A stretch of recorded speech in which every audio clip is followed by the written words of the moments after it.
na lugar kung saan lagi ako pumupunta kasi nakaka-relax na nagkakaroon ka pa ng oras para magmuni-muni. Hello guys, ito na naman ako nagbabalik sa panibago na naman nating video. Ngayon ay hindi pa naman lumilipas na ilang araw yung Mother's Day, pero nais ko lang bumati o batiin ang lahat ng mga magulang, mga nanay natin, mama, mommy, or anumang tawag natin sa ating ina. Sila ay dakilang ina at sila yung talagang hero sa ating buhay.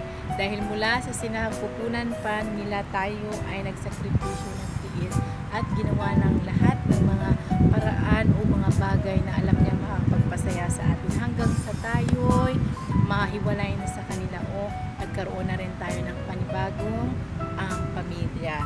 Ito guys, sa totoo lang, nais ko pala sana batiin ang aking ina, syempre si Mila Esteban, ang aking nanay na siyang nagbuwal sa akin dito sa mundo para makita at maranasan ko kung ano ang meron dito sa sanlibutan ito. Binigyan niya ako ng pag-asa o pagkakataon na sila yan ang totoong buhay dito sa mundo. Pasalamat ako sa iyo, nanay. Alam ko malayo na tayo sa isa't isa. Alam ko naman kung gaano natin kamahal ang isa't isa. Naway bigyan ka pa ng mahabang buhay ni God at syempre tayo magkasama-sama pa tayo pagdating ng araw. I love you, nanay. Mahal ka.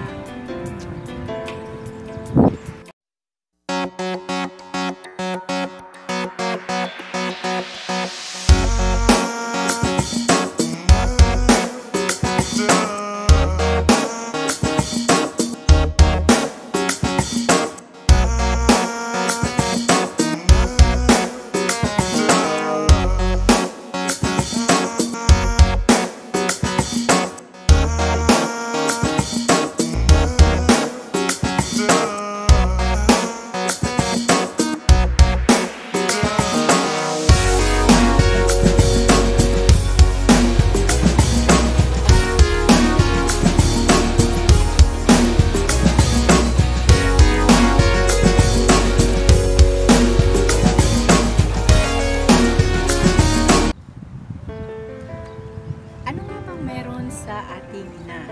Ang ating ina, syempre, sila yung nag-alaga sa atin, naging maalaga at nag-aruga sa atin mula nung tayo'y inuluwal dito sa mundo. Bakit ba natin dapat mahalagahan sila?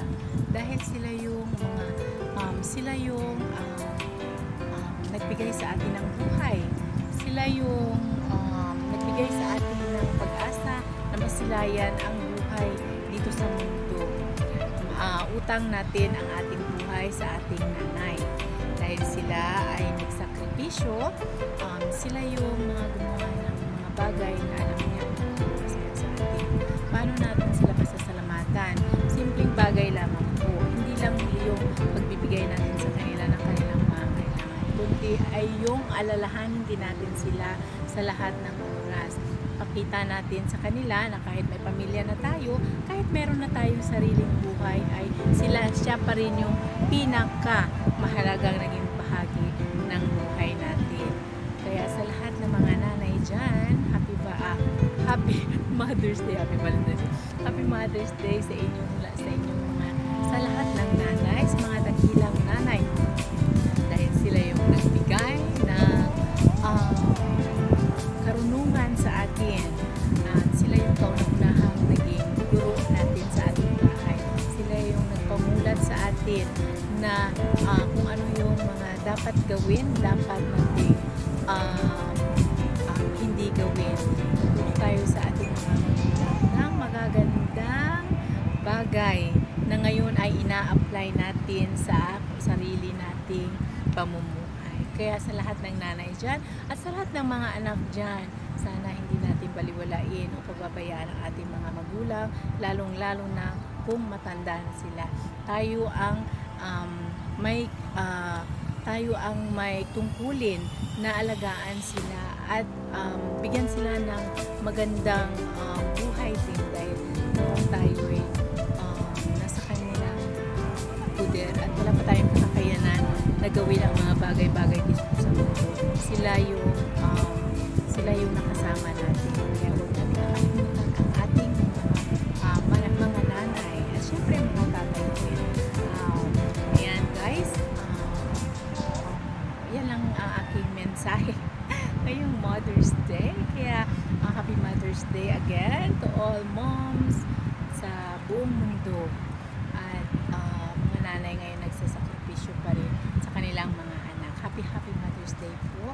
Naway gabayan kayo ng buong may kapal na manatili pa kayo dito